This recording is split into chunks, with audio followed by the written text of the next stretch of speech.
Hello, my name is Alex Arndt. My name is Jasmine Harper. The date is February 3rd, 2016. Today we will be walking through how to create a multiple page PDF file document showing earthquake hazard maps for all the earthquakes in Utah in the past 5 years using Python code. This document will have separate pages for each map, and each map will represent one earthquake event. The map will depict shake intensity in terms of ground movement combined with terrain slope at points throughout the area surrounding the earthquake epicenter. The requirements for the Python code are the following. You need to download earthquake data in the form of .xyz files from the USGS website and place them in a single folder. You need a DEM of your area. You need to create a map template in the form of a .mxd file, and this will be the template for all of your maps in your atlas. You need to create a title page that will be the cover for your atlas, and all of these files need to be in the same folder. Our folder is called PyProject. Now we're going to walk through our code. We start off by importing the required modules, the system, OS, and ArcPy modules. We create a parameter for the input folder that we talked about earlier with all of the data, and next we need to convert the .xyz files to .csv. ArcMap can only work with CSV files, so that's why we need to do this. So in this function, xyz to CSV, we start by creating an empty list. We create an output folder where the CSV files are going to be saved to. This if statement checks if there's already an output folder, and if not, it creates it.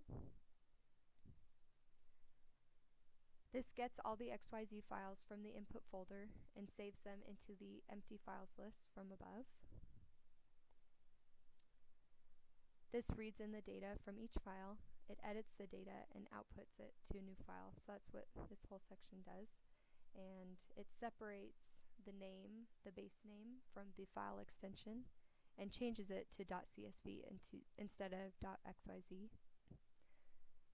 The format of the .xyz files is not in a comma delimited format, so we need to change that, and that's what we're doing here.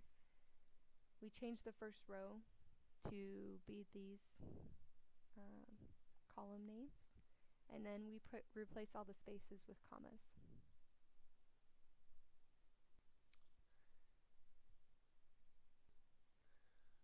The second function in our code is called the initialization function. This function prepares the CSV files and creates our base PDF file that we will save our maps to. To start out this function, we define some global variables that will be used in this function and also later on in our code. At first we create an output folder that all of our intermediate data will be placed in, as well as our output data. It sets up the workspace that we will be using to place our data, and the folder paths are also created so we can save our final map data in these places. We also have messages that will appear in when the script is run to help the user know that the code is progressing. Right here, the PDF path is created where our atlas will be started. On this part, we have our our third parameter, which is the title page, which will be the first part of our atlas. This will be selected by the user and will be appended to the PDF file we have just created. The next part of our code does the geoprocessing required to create the final maps. To begin, we created a model in ArcMap that did all of the geoprocessing. We have the IDW, slope, and raster calculator tool. And we're able to export this model to Python script. From that Python script, we're able to edit it and create the next section. So before we started the geoprocessing, we needed to convert the CSV file to a shapefile, and we needed to reproject the shapefile to NAD 1983 UTM Zone 12N because we were in Utah. So that's what this first section of the code does.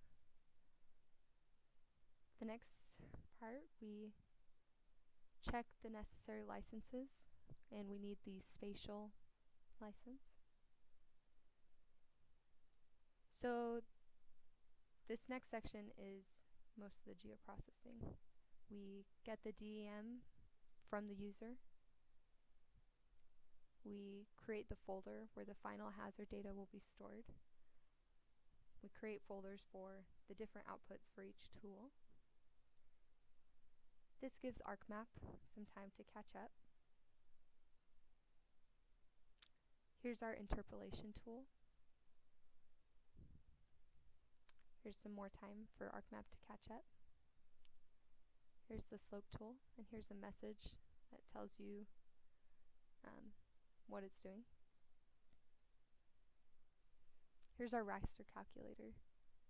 So we multiply the slope times the interpolated data from the earthquake data, and that saves it as final hazard.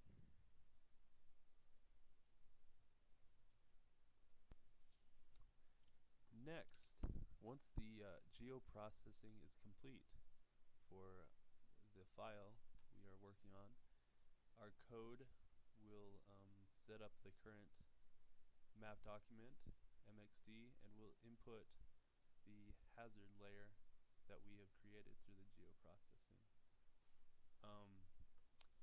Right here, we convert our raster, which was the output of the raster calculator, into a layer file, and we turn that layer into an object, which we will be able to edit.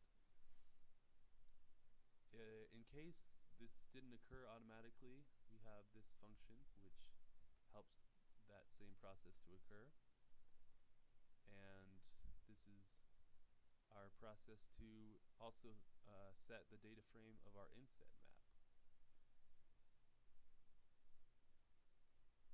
This also helps complete the same process for that inset map, and once both of those data frames, our main data frame and our inset map, are set with our earthquake rasters loaded in, we go on to change our title to the number of earthquake that we are working on and the page number that we are currently working on.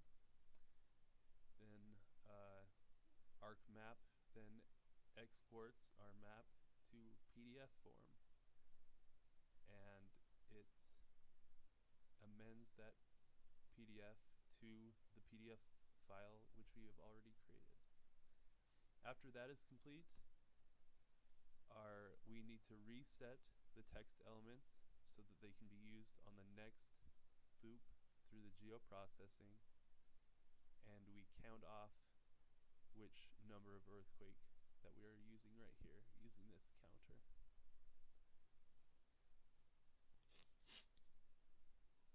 After counting, a message is sent to the user telling them that they have completed that number of earthquake, and all the current earthquake mapping layers are removed to allow for the next loop to begin.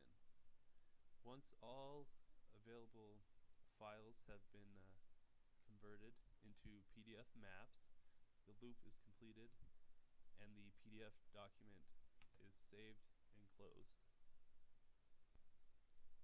We're now going to run our code. We're going to open our map template.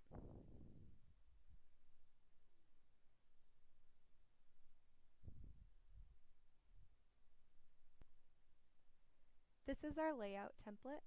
So each PDF will look like this, and they'll have different rasters displayed in these two data frames. So I'm going to navigate to my code, which is called Earthquake Atlas. Double click. These are the 3 parameters that the user needs to specify. This folder is the folder that we have all the data in. So now we've inputted all of our parameters, and I'm going to press OK to run the code.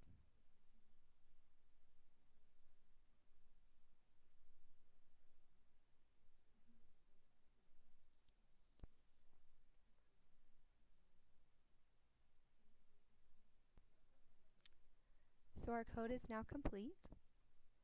I'm going to close it. Open the input folder that I specified when I was specifying the parameters in the dialog box. There will be a new folder called Output. In this folder, you'll have all of the output data from the geoprocessing. You'll find a folder called Final Map, and this will have the PDFs of each earthquake event. For the purposes of this demonstration, we only ran 4, and you can open your final atlas, and that will have all of the earthquakes with your specified title page, and each one appended to one pretty PDF. We hope you enjoy this presentation, and thank you for watching.